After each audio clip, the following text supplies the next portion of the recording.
Kapag nagsimula kang magbago, huwag mong asahan na maiintindihan ka agad ng lahat.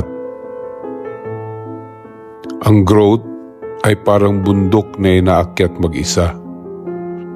Habang tumataas ka, mas konti ang mga taong makakasama mo.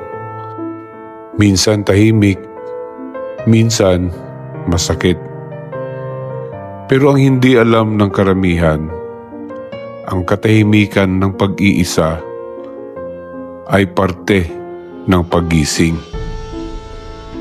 Hindi mo kailangang ipaliwanag ang sarili mo sa lahat ng tao. Hindi mo kailangang ipilit ang sarili mo sa mga hindi handang makinig.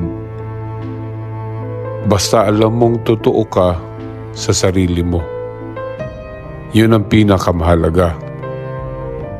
Growth will cost you people, comfort, and certainty.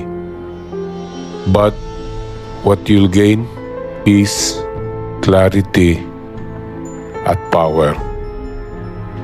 Ako si Maskara. Hindi lahat ng tahimik mahina. Minsan, ang pinakatahimik, siya ang pinakaalisto. Balik ka bukas, may sasabihin ulit ako. Follow mo ako, subscribe mo na rin. Hanggang sa muli.